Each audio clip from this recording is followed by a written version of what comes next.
Hey everyone, welcome to today's episode of History Unplugged. In this episode, we're going to be looking at the connection between the mafia in the United States and the government. How closely connected were the two? We know for a fact that they were very closely connected, definitely at city levels, like Kansas City and New York and Chicago. And the mafia or party bosses essentially controlled cities in many parts of American history in the early 20th century. But there are lots of theories that went much higher than that at the state level or even the national level. One book that we'll use as an entry point is one called Double Cross, written by Chuck Giancara, who is the brother of the Chicago mobster Sam Giancana. And it claims everything.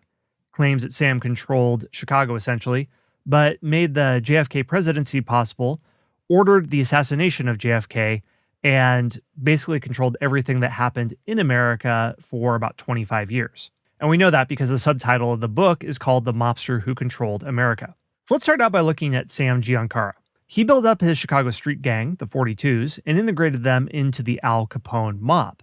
The CIA was involved with Giancara to assassinate Fidel Castro, and Giancara and Jack Kennedy had simultaneous affairs with one woman, Judy Campbell. And I should mention that all these things are claims from the book, not things that have been corroborated by other sources. According to the book, his brother Chuck learned that Sam was one of the gunmen in the Valentine's Day Massacre of 1929, which is important because it established Capone as Chicago's undisputed crime boss. Giancara then took control afterwards. He also got the contract to kill Las Vegas casino operator Bugsy Siegel. He was the man who basically controlled the Vegas Strip throughout the 1940s.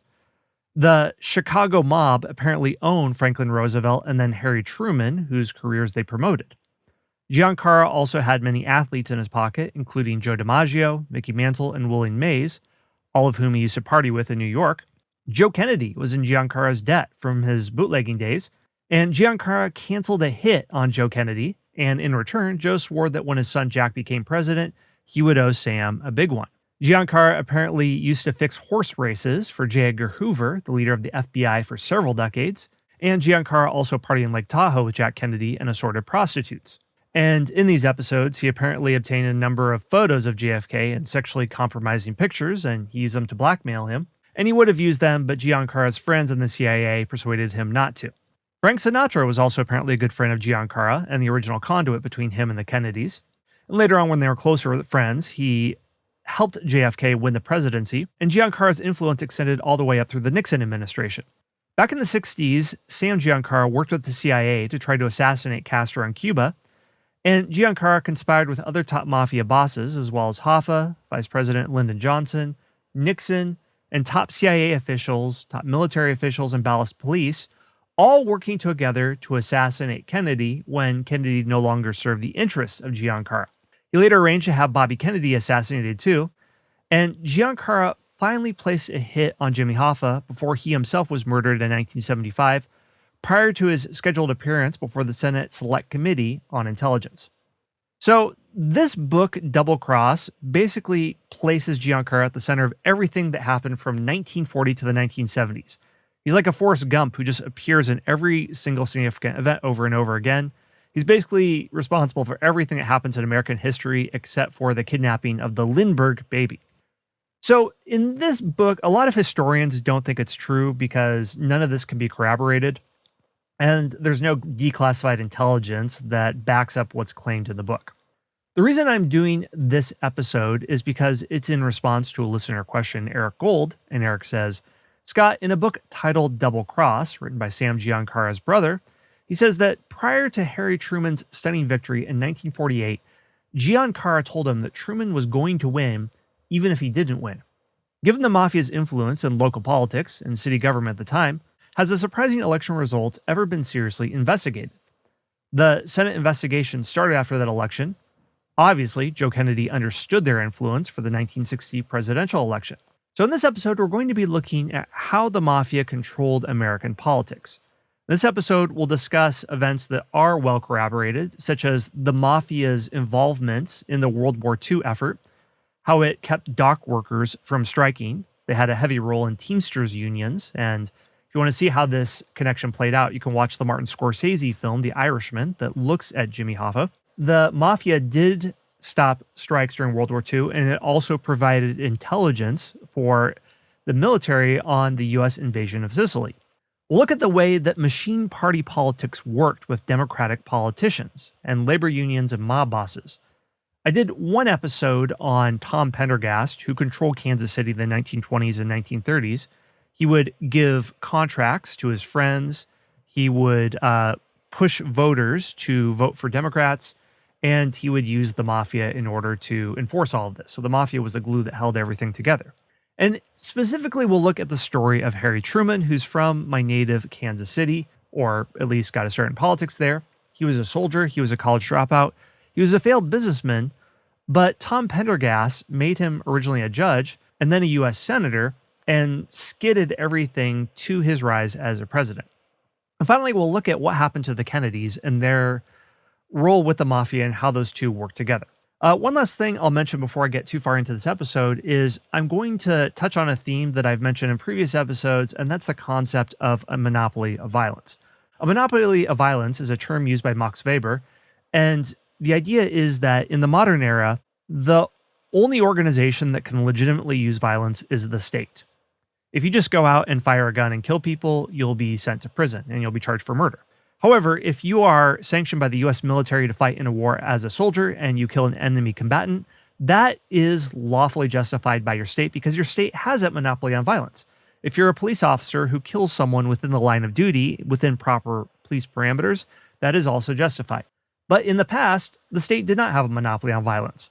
If you went to, say, medieval France, okay, the king is the supreme ruler in name only, but really you have thousands and thousands or tens of thousands of estates with various lords who each claim control in that area.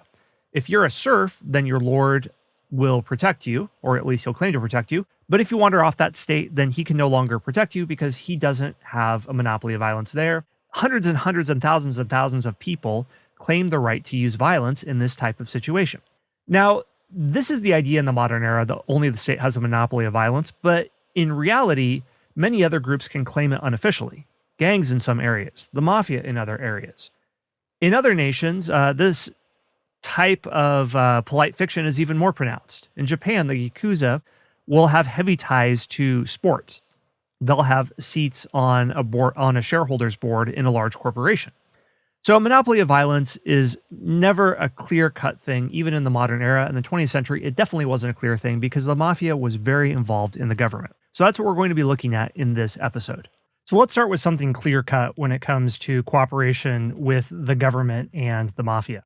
Let's look at Operation Underworld. This was how strikes and labor disputes were resolved in the eastern shipping ports during World War II. During the early days of the war, the U.S. Office of Naval Intelligence thought that Italian and German agents were entering the United States through New York, working through immigrant communities, and these facilities were susceptible to sabotage. The loss of the SS Normandy in February 1942 especially, it raised fears and suspicions of the Navy about sabotage in these eastern ports. A Navy intelligence unit assigned more than 100 agents to investigate possible Benito Mussolini supporters within the Italian-American fishermen and dock worker population that worked on the waterfront. Well, the efforts didn't work. The dock workers and fishermen in the Italian mafia-controlled waterfront were tight-lipped, and they did not speak to people that they shouldn't for fear for mob retaliation. So what the Navy did was contact Meyer Lansky. He was an associate of Salvatore Luciano and one of the top non-Italian associates of the mafia. They talked with him about a deal with the mafia boss Luciano. He was also known as Lucky Luciano and one of the highest-ranking mafia both in Italy and the U.S., and at the time he was serving a 30 to 50-year sentence for compulsory prostitution in Clinton Prison. In order to facilitate the negotiations, the state of New York moved Luciano from the Clinton Prison to the Great Meadow Correctional Facility, which is much closer to New York City. So the state of New York, Luciano, and the Navy struck a deal.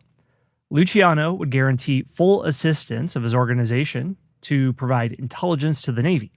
Also, Luciano associate Albert Anastasia, who controlled the docks, guaranteed that no dock worker would strike throughout the war. In return, the state of New York agreed to commute Luciano's sentence. His actual influence in this matter isn't completely certain, but authorities noted that the dock worker strike stopped after the deal was reached with Luciano, so probably had a hand in it. After the war, right after the war, in the summer of 1945, at least in Europe, Luciano petitioned the state of New York for executive clemency.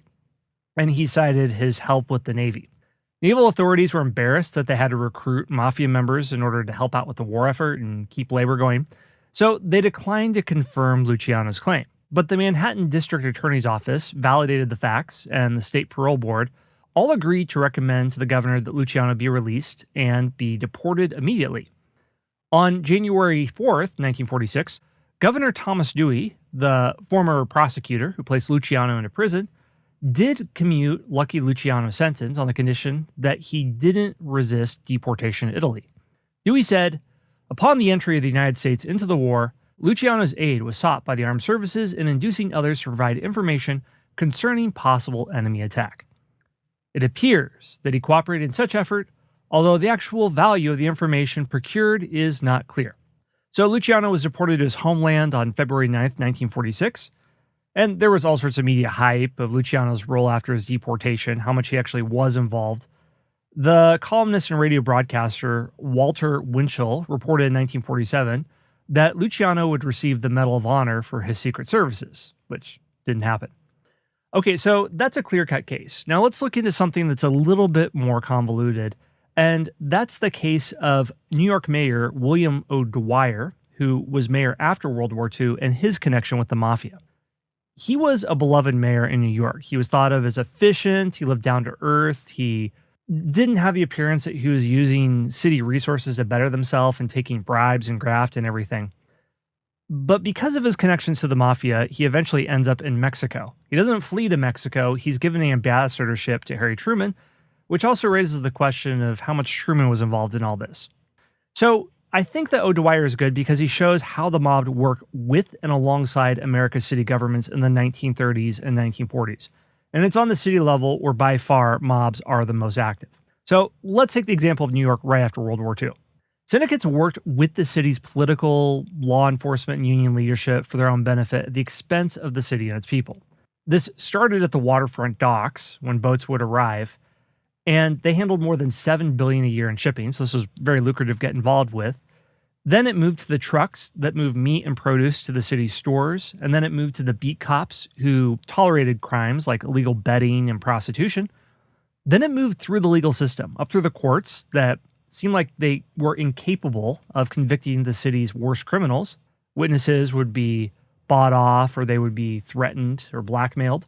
And this moved up to the waterfront unions that forced their members to turn over as much as 40% of their pay to the mafia as a protection racket or other things. This is based on an article by David Samuels in the Smithsonian about how this whole network was put together, and a lot of this information has only been recently declassified. So in ways that the US and the public wouldn't understand for years, these types of arrangements were routine in cities in America's Northwest and the Midwest, and they formed a pillar of the nationwide Democratic Party that Franklin Roosevelt had built. Roosevelt built up the Democratic Party to become the powerhouse from the 1930s till the 1970s or 1980s, and it had been fairly weak nationally after the end of the Civil War when the Republican Party was dominant in the United States. It was very dominant among the African American community, but Roosevelt changed that. He also reached out to labor unions, which were a key part of the Democratic base, and the Democratic Party on the local level would often employ the mob as muscle. This was an arrangement pioneered in New York City in the 1920s by the crime boss Arnold Rothstein, called the Brain. This structure was found in other cities like Chicago, and this was probably the most notorious mob town, where Al Capone ran it like a fiefdom. In Kansas City, arrangements were made by Tom Pendergast. He was once an alderman and Democratic Party chairman, and he ran a huge operation of patronage where he'd give out city contracts to friends, he would control elections, he would buy votes, he would give government positions to friends, and really anyone who had any sort of power in the city of Kansas City had to deal with Pendergast in one way or another. This cooperation between criminals and politicians wasn't just confined to local politics. During World War II, like I mentioned, the federal government worked with Luciano to make sure that the docks stayed open, but also factories. And they rooted out potential spies and saboteurs. And also, I didn't mention this, but they compiled detailed maps of Sicily, which the Allies invaded in 1943, and this intelligence was essential. They ostensibly kept communists off the docks after the war and worked with the U.S. government that way. and also kept them out of trucking companies. So if groups would unionize, it wouldn't fall to communism, and communist parties couldn't gain a foothold through organized labor the way that they had in Europe. So there was a web of personal and institutional relations between politicians and criminals, and it made it hard for people who thought of themselves as honest to see that anything was wrong, because this was just the order of business of the day. Where things start to get uncovered with O'Dwyer and where he enters the story has to do with a New York district attorney named Miles McDonald, and he began investing the massive mafia machine in New York, and he began to unravel this web. And it all began in 1945 when he was investigating a bookmaker named Harry Gross. In order to figure out how Gross could operate a $20 million betting operation without attracting the attention of law enforcement, McDonald uncovered a conspiracy that connected cops on the street to the highest levels of the New York Police Department, who were connected, in turn, to politicians and crime bosses. By the summer of 1950, McDonald didn't have much time for really anything else, any kind of hobbies, because he was so involved in this case. He closed himself in a study in Brooklyn and worked all hours. He was chain smoking. And what he uncovered is that this web of corruption was all connected to William O'Dwyer, who was very popular at the time and people thought was squeaky clean. On July 10th, 1950, Ed Flynn, who was the powerful Bronx Democratic committee man, called Harry Truman with an urgent request for a meeting. We don't have any formal record of the meeting, but they must have discussed something about McDonald's investigation and what it might mean for the city. Because 2 days later, Truman met with Paul Fitzgerald, the head of the New York State Democratic Party and one of Flynn's closest political associates. The next week, the president met with Eleanor Roosevelt, who is still a power player in New York's Democratic Party, who'd also urgently requested a meeting at the White House. So this goes really, really high up. Maybe Eleanor Roosevelt was involved in all this. Truman and O'Dwyer were never close with one another. And O'Dwyer had signed a telegram urging Truman not to run for re-election in 1948. So that gives you an idea how frosty things were between them. He predicted that the president would lose, and he almost did. But the president also had plenty to fear from a public scandal that would reveal how much O'Dwyer ran New York and what such revelations would do in order to implicate him, and not just him, but urban democratic politics across the United States. A decade earlier, Truman had barely survived the fall of Tom Pendergast, whose control over Kansas City ended when he was convicted for tax evasion in 1939 after a huge federal corruption investigation. Truman always feared that this scandal would follow him to the White House, and this fear was inflamed in 1947 after FBI agents began investigating Tom Pendergast's nephew, James Pendergast, who was a friend of Truman's from his Army days during World War I, and they were investigating him for vote fraud. In response, Truman's friends in the Senate, who saw the FBI's involvement in Kansas City politics as a veiled threat, began their own investigation of the FBI. And J. Edgar Hoover kept all 5 volumes of the Senate's investigation records in his personal safe until he died, along with records of other disagreements he had with presidents that he thought threatened the power of the FBI. So what McDonald's investigation revealed was that Mayor O'Dwyer of New York was the front man for a system of citywide corruption that was administrated by his closest political associate, whose last name was Moran. And they knew, as the public would find out the next year from the testimony of a gangster named Irving Sherman, that O'Dwyer and Moran had been meeting personally with the syndicate boss Frank Costello as far back as 1941.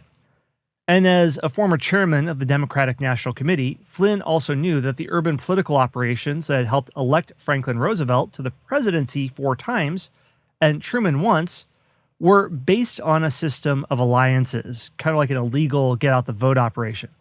Putting O'Dwyer on the stand would put the Democratic Party in New York and elsewhere on trial. One way to keep O'Dwyer safe from McDonald's grand jury was to get him out of the country. So what Truman did is on August 15th, he appointed O'Dwyer as U.S. ambassador to Mexico. This was a post that he couldn't be recalled from except by the president. Even if he were called for trial, he couldn't testify. In a private letter dated August 18, 1950, Fitzpatrick expressed gratitude to the president for his decision.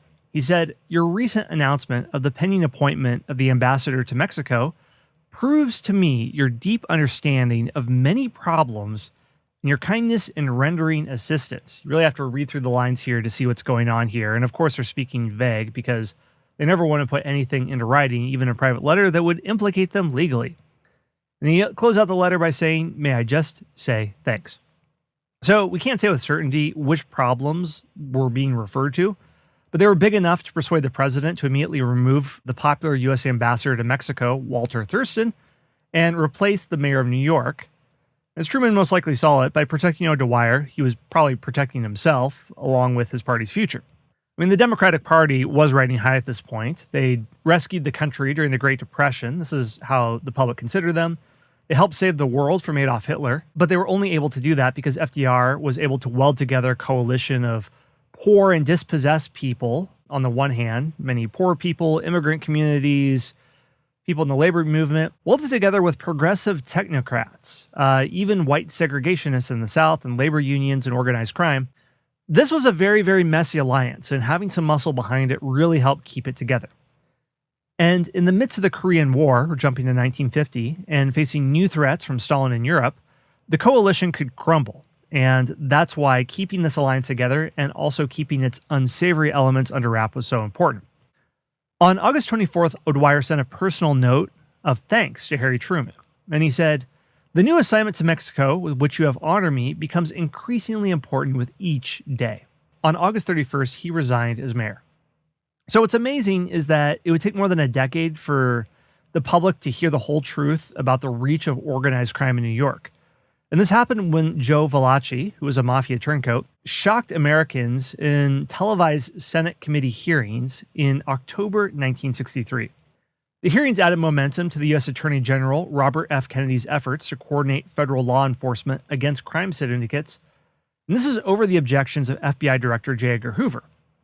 Within months of the DiMaggio hearings, John F. Kennedy was assassinated in Dallas, and this was something that the Attorney General could never forget, wondering if this was in retaliation. All right, so that's what's happening. That just gives you a little idea how this machine works. I want to jump back in time very briefly and take a closer look at the rise of Truman, because there's so much about him that we do know. And I want to look at him and the Pendergast political machine that I was talking about. When Harry Truman visited Kansas City for the first time as president, this was in June 28th, 1945, he did so to receive an honorary degree from the University of Kansas City. The crowd that gathered there was familiar, and they comforted him, particularly as he contemplated the challenges before him, which included the resolution of World War II.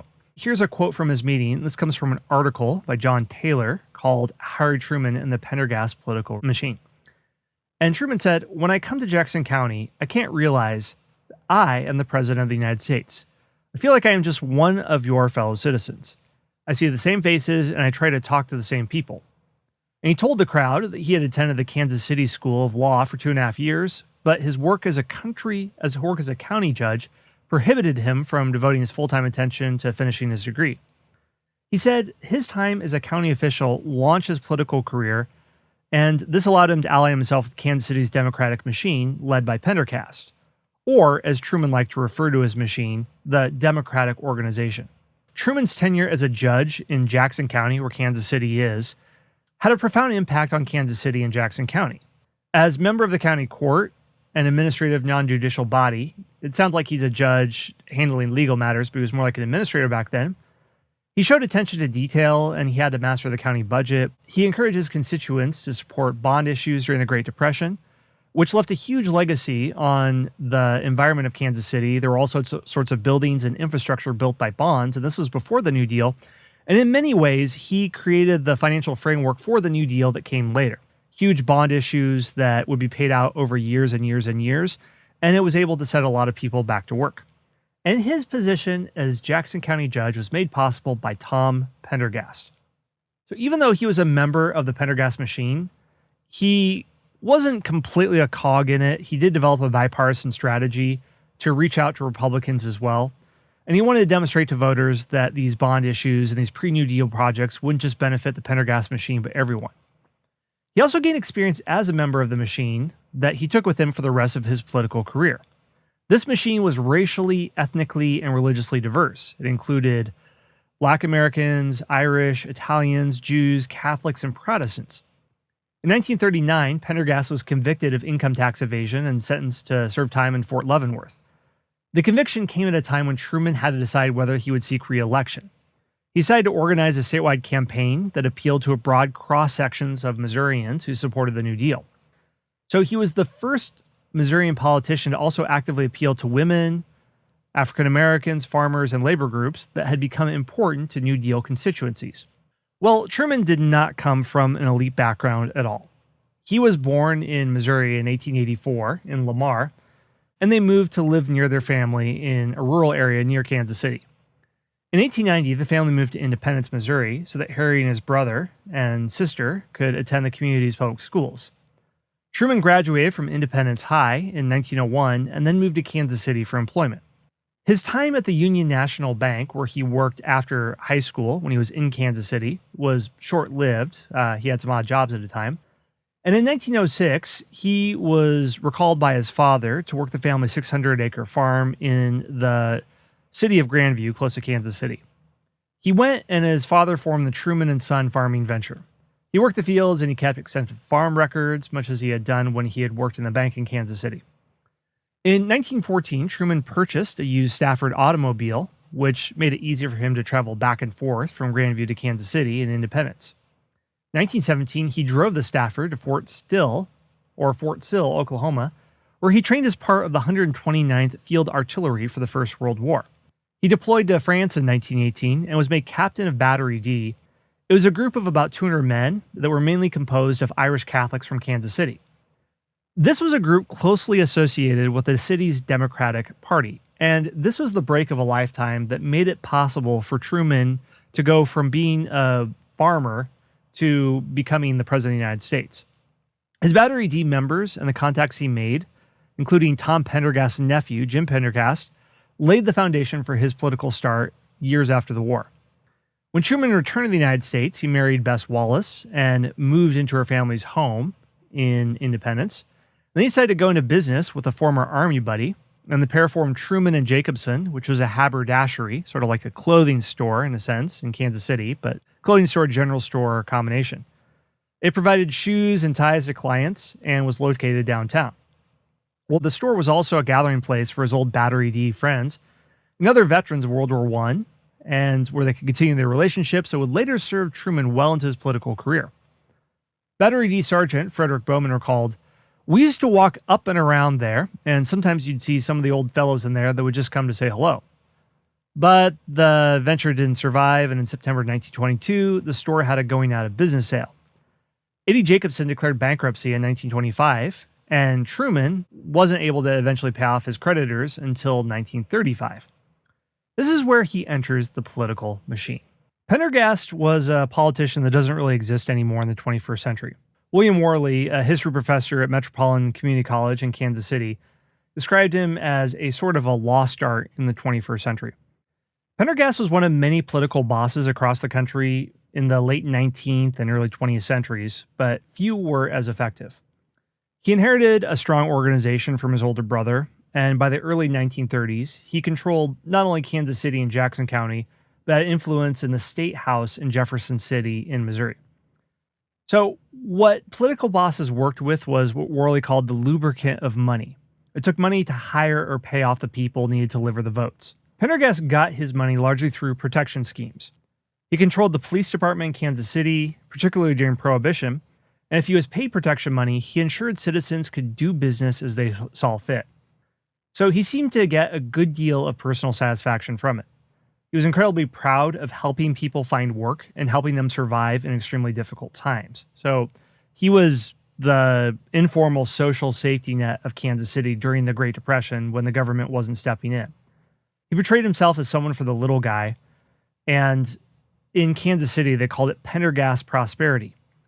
From about 1930 until Pendergast's downfall in 1939, Kansas City didn't feel the effects of the Great Depression as much as the rest of the nation did. So let's get back to how Truman encounters Pendergast. When his haberdashery store failed, Jim Pendergast, Tom's nephew, who served with Truman in France, went to Truman and asked him to run for Western Judge of the Jackson County Administrative Court. This was an administrative position. It was similar to being a county commissioner. And this went on to a 10-year stretch where Truman served on the Jackson County Administrative Court in various positions. He was a realist when it came to politics. He knew that you had to build coalitions, that you had to get support from groups that you might not always agree with. On the administrative court, Truman developed a reputation of being honest and a good leader, and considered a man of his word. And the way that he was useful to Pendergast is that he gave him an impression of legitimacy. In 1934, Truman wanted to move on to become county collector, but Pendergast had already offered that seat to someone else and suggested a U.S. Senate seat for Truman instead. So there's no question in 1934, Worley says that there was fraudulent voting in Kansas City and Jackson County. That's almost certainly what allowed Truman to get the winning margin and become a U.S. Senator. After Truman's first speech on the Senate floor, Louisiana Senator Huey Long said, very proudly proclaimed that he wanted to welcome the senator from Pendergast. He was seen as being a product of the machine and basically just a empty suit. They'd be only there to represent Pendergast's interests, and that's all. But from the way he did business, he shows a much stronger independent streak. Pendergast's help for Truman ended in 1939 when he was sentenced to prison at Fort Leavenworth for tax evasion, and he lost most of his influence. During Truman's 1940 run for Senate, his opponents ran on Pendergast's conviction. Instead of receiving help from this connection, Truman needed to distance himself from Pendergast, which he did by moving his campaign office to the town of Sedalia, away from the Kansas City machine, and avoided any mention of Pendergast. Pendergast died in 1945, just days after Truman took off as vice president. So Truman left behind a legacy of a strong network of county roads in Kansas City. This is the work that he did as a judge. He set up a county courthouse, and his legacy and impact on Kansas City continued to grow even after he became a U.S. Senator. Kansas City had already laid down a blueprint for its internal improvements in the 10-year plan before President Roosevelt became president and taking office in March 1934. Pendergast and others had set up their own proto-New Deal with bond issues and plans for infrastructure and ways for people to get back to work. So Kansas City was poised to take full advantage of the money that came from the New Deal building programs and the manpower and labor and everything else. And Senator Truman was in a unique position to support these programs from Washington. So New Deal programs like the Public Works Administration and the Works Progress Administration didn't provide complete funding for construction projects, but paid up to 30% and later 45% of the costs of labor and material. So Kansas City had already approved the bond issues, and the city used the bond money to provide the city's portion of the project funds to qualify for a federal match. So it's interesting that some think that the New Deal was based on what Kansas City was already doing. So who knows, maybe machine politics and the way that unelected officials and machine bosses and government contracts and all this cronyism work together was the template for the New Deal and the entire post-World War II economic order in the United States. And it's good that they started this up before Tom Pendergast left, because after his machine imploded, then, well, things got a lot worse for Kansas City. Harry Truman had to reassess his campaign strategy for re-election to the U.S. Senate in 1940, so he put together a campaign that drew on his experience working in an urban machine that had been supported by New Deal job programs, and he developed strategies to appeal to various constituencies, including women and labor leaders and African Americans. And this was an approach that he used again in the 1948 presidential election. Truman's strategies to appeal to women and labor evolved after he left Kansas City, and he came to understand the political value of African American votes as a member of the Pendergast machine. As county judge, he supported funding for the Black Public Hospital in Kansas City, as well as the county home for orphaned African American children. He appealed to African Americans statewide in his 1940 re-election campaign, and he befriended Dr. William Tompkins, African American doctor and staunch Democrat, who supported him and campaigned for him in 1940. He also befriended the editor of The Call, Chester Arthur Franklin, a Republican, who endorsed his political career at various points.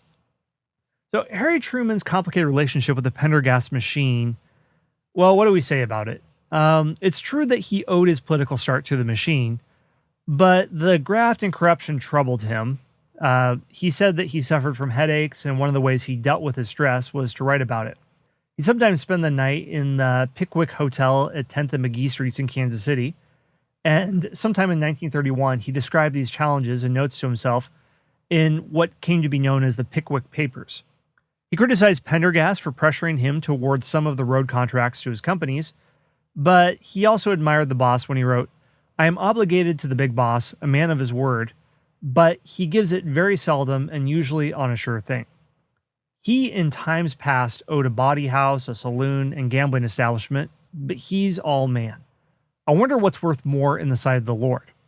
So Truman extended his criticism to some of his fellow elected officials when he wrote, "Should a man in public office see that his family and offspring are provided for, even though ethics and honor have to be thrown overboard?"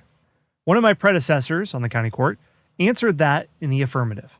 So, whether right or wrong, Truman placed a high value on political loyalty, and so did Tom Pendergast. When Pendergast died in 1945, Truman didn't hesitate to travel to Kansas City on a military transport during wartime in order to attend Pendergast's funeral, and that caused a huge stir in the press. He took major flack for this, but Truman believed that he owed it to what he called the boss, as he called him, an opportunity to pay his last respects. So many focus on the graft and corruption as the legacies of the Pendergast machine, but there were other legacies in Kansas City and Jackson County, much of the county and the city's infrastructure and roads that were built during Truman's tenure as county administrator, and they're still being used today.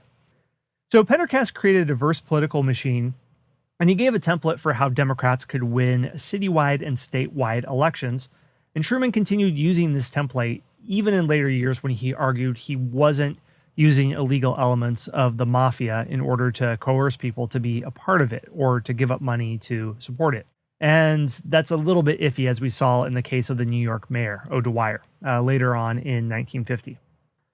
Okay, so that is the case of Truman. So let's jump ahead with one more thing and look at the case of the mafia and JFK.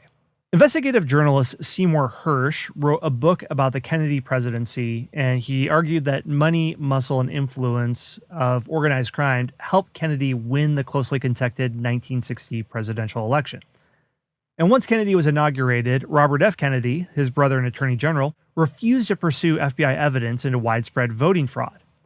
Hersh wrote in his book, The Dark Side of Camelot, which came out in the 90s, I think it was in 1997, that the mafia was brought into the Kennedy presidential campaign, and they helped the Democrats carry the key state of Illinois, mainly at the instigation of Joseph P. Kennedy Sr., Joe Kennedy Sr., who was the founder of the family political dynasty. One-time Kennedy pal Frank Sinatra also played a part in the re-election. He enlisted the aid of organized crime chieftain Sam Giancana, that we saw at the top of this episode, who claims he's responsible for everything that happened in America from 1940 to 1975, or at least his brother did. Well, Sinatra, Seymour Hersh at least corroborates that Sinatra brought Giancana into the struggle for the White House that Kennedy was fighting against Republican Richard Nixon. Tina Sinatra, the entertainer's daughter, told Hersh this, so good reason to believe it. Hersh says, and he relies on secondhand accounts, and sometimes his account is laced with conjecture, tries to debunk some of the most romanticized elements of the JFK presidency and the legends it spawned, which have had an enduring impact on how America viewed its presidents throughout the 20th century. Hersh argued that because Kennedy was, quote, obsessed with sex and willing to take enormous risks to gratify that obsession, unquote, he made himself vulnerable to blackmail. According to an unpublished memoir by a Chicago lawyer and political operative whom Hersh cites, Kennedy was forced to pick then-Senator Lyndon B. Johnson as his running mate in 1960, when Johnson and his fellow Texan, then House Speaker Sam Rayburn, threatened to divulge some unidentified episode from Kennedy's past. And Kennedy's Secret Service were always talking about how he had run off and dodged protection in order to have a hotel liaison. This came up in an interview I had with Mel Eiton, who wrote a book about Secret Service accounts of serving presidents and all the juicy details that they spilled there. So Raskin claimed that Kennedy told him that Johnson and Rayburn were trying to frame him, and he said that they threatened him with problems, and he said he didn't need any more problems. "I'm going to have enough problems with Nixon," he said. According to numerous other accounts, including the recollections of Theodore Sorensen, Kennedy's closest aide, Johnson was offered the vice presidential slot mainly because he could help the ticket carry Southern states. So that's not a sure thing that Kennedy gave them that position due to blackmail. So Kennedy's reckless tendencies, what Hersh says, extended into foreign policy, notably his backing for undercover plots to subvert the regime of Cuban leader Fidel Castro and to assassinate Castro, These schemes helped pave the way for Castro to accept Soviet missiles into his country, leading to the United States' near cataclysmic confrontation with the Cuban Missile Crisis in 1962. Hirsch claims that Kennedy had a phone conversation with his predecessor, Dwight D. Eisenhower, in which the two men talked almost nonchalantly about the possibility of nuclear war. But again, we don't know if this is true or not. So let's get to the Mafia connections. Kennedy's link to Sam Giancana through the president's relationship with a woman who is also Giancana's lover has been reported. But Hirsch argues that Giancana and other mafia leaders were helping actively in the 1960 election. Joseph Kennedy was the catalyst in setting up the alliance with the mafia. The elder Kennedy allegedly got a Chicago judge, an old friend, William Toohey, to arrange a meeting with Giancana. Joseph Kennedy purportedly sought to tap into the mob's influence with local labor unions, part of what Hirsch calls a huge manpower base that could be mobilized on demand. Hirsch reports that according to Tina Sinatra, Joe Kennedy also persuaded Frank Sinatra to act as a go-between in the campaign's contacts with Giancana. "I believe in this man, John Kennedy, and think he's going to make us a good president," Sinatra told Giancana, whom he met on a golf course to escape FBI surveillance. The decision by the mafia to commit resources to the Kennedy campaign was made at a summit of the crime bosses in Chicago, according to Jean Humphreys, widow of the mob figure Murray Humphreys, who cast the only negative vote at the meeting. Robert Blakely, a former Justice Department special prosecutor, told Seymour Hirsch that FBI wiretaps confirmed that the mafia had been active in Kennedy's Illinois campaign, providing financial backing and stuffing ballot boxes. "Can you say that mob money made a difference?" Blakely asked rhetorically. "My judgment is yes." And in the election, Kennedy did carry Illinois. It was a crucial win in the electoral vote contest, and he only won it by 9,000 votes out of more than 4.6 million cast. So any tiny thing could have made the difference. At the time, many Republicans charged that the Chicago Democratic machine, which was led by then-Mayor Richard Daley, had rigged Kennedy's victory.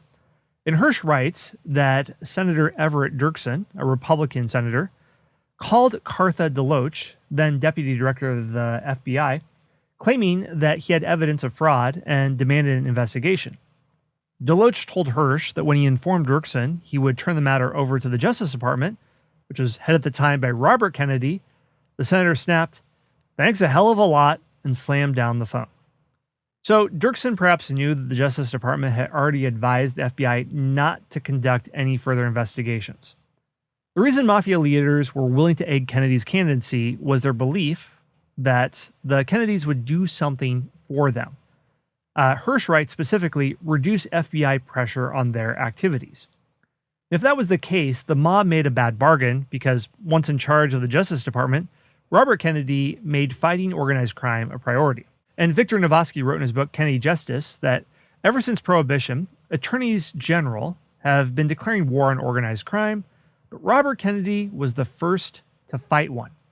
Okay, so one last thing we're going to look at in this episode is whether or not the mafia was involved in the JFK assassination. JFK was killed on November 22nd, 1963. On November 24th, 1963, his assassin, Lee Harvey Oswald, was also shot, and 2 hours later, he was pronounced dead by doctors at the Parkland Memorial Hospital, which was the same hospital where JFK had been pronounced dead just 2 days earlier. The identity of Lee Harvey Oswald was the subject of a lot of debate, but the man who killed Oswald was captured clearly on camera. His name was Jack Ruby. He was a Dallas nightclub owner who stepped out from a crowd of reporters under Dallas Police HQ, and he fired a single round from his .38 Colt Cobra revolver and mortally wounded Oswald. Ruby told investigators that his motive was that he'd been in mourning since the president's assassination, and it was a man who he greatly loved. His grief reached the point of insanity, he said, and he felt compelled to spontaneously kill Oswald when the moment happened to present itself. The 1964 Warren Commission, the official investigation into JFK's assassination, looked into Ruby's whereabouts when Kennedy himself was killed. They said he was 5 blocks away and that Oswald was the only person responsible for Kennedy's assassination, and there was no other wider conspiracy. Well, an article I read on history.co.uk gets into recently declassified documents and goes into some of the gray areas and questions about Kennedy's assassination. And there's a lot that we still don't know because there's a lot that's still classified, but the argument is that it's not quite an open and shut case. 15 years later, the United States House Select Committee on Assassinations concluded that a conspiracy had been involved in the president's murder, but it couldn't be any more specific than that. After that, the conspiracy theory floodgates opened. Flash forward to 2020, and they still haven't been shut. Fuel was poured on the fire in 2017 when the US government began releasing previously classified files on the assassination of JFK. Since the first release in mid-2017, around 55,000 documents have been made available for public consumption. The last batch was released in April 2018, and it's going to take years for historians to go through all of the documents and try to make sense of it. But in the short run, there have already been interesting things that have been revealed. For example, document 321-49267 seems to directly contradict the findings of the Warren Commission in 1965 with regards to Jack Ruby. The document places Ruby at the scene of JFK's assassination and not 5 blocks away. It states, recently, a group manager in the Dallas Intelligence Division received information from a confidential informant that might be helpful in the investigation of the Kennedy assassination. The informant stated that on the morning of the assassination, Ruby contacted him and asked if he would like to watch the fireworks. He was with Jack Ruby and standing at the corner of the Postal Annex building facing the Texas School Book Depository building at the time of the shooting. The informant was named Bob Vanderslice, who relayed this information to his FBI handlers in 1977. Well, it doesn't state why it took 14 years for this info to come to light, but the file goes on to say that as soon as the shooting had occurred, Ruby turned and headed for the Dallas Morning News building without saying a single word to Vanderslice. If this informant is right, then Ruby was among the crowds who saw JFK get shot and seemed to have had prior knowledge of what was about to happen with his fireworks comment. For a long time, conspiracy theorists have tried to tie Ruby in with the assassination of JFK via his association with organized crime and the Mafia. They believe the Mafia are the only ones behind the wider conspiracy mentioned by the House Select Committee. After Fidel Castro's revolution in Cuba, the mob lost big financial interests in the country. They were unhappy, the Mafia was unhappy that Kennedy had failed to topple Castro via his failed Bay of Pigs invasion, and were goaded by the fact that Kennedy's younger brother, Attorney General Robert Kennedy, was making it a personal crusade to tackle organized crime. So the mob decided to change the man at the top. That's what the conspiracy says. Oswald was to be the fall guy and Ruby the man to silence him. So why would Ruby carry out something like this? Conspiracy theorists say that Ruby, who is known to have Mafia connections, got into debt with the mob and had to kill Oswald in order to repay that debt. When Ruby was interviewed in 1964 as part of the Warren Commission, he repeatedly spoke about being in danger. He said he wished to tell the truth but couldn't do so until he was in a safe location. Since the commission had no police powers, they were unable to offer that to him. Well, Ruby died of a pulmonary embolism in 1967, and whatever secrets he had died with him. Chief Counsel and Staff Director to the House Select Committee at the time, G. Robert Blakey, concluded that the most plausible explanation for the murder of Oswald by Jack Ruby was that Ruby had stalked him on behalf of organized crime, trying to reach him on at least 3 occasions in the 48 hours before he silenced him forever. The release of this new document seems to fan the flames of conspiracy theories, but with most theories associated with JFK, the concrete evidence there is still elusive. There's no smoking gun. Now, it could be contained with the final set of classified documents that have yet to be released. President Trump said that in April 2018, that those files be kept from the public until October 26, 2021, due to, he said, identifiable national security, law enforcement, and foreign affairs concerns. So by then, people will be able to finally decide with themselves what the Mafia involvement was with JFK. All right, that's all for this episode. So that gives you an idea of what was happening. It's almost impossible to exactly pin down the structure of Mafia involvement with politics because they have to be secret by nature. A lot of what we know comes years or decades after the fact by memoirs or biographies where things can be made up and someone is either deemed to be almost completely innocent, or they're this larger than life mastermind that's controlling everything that's happening in the United States. It's very hard to know, but what is clear is that the mafia has always challenged the notion of a monopoly of violence by the United States government and elsewhere, and organized crime had a very large role to play in American politics in the 20th century and probably will for time to come.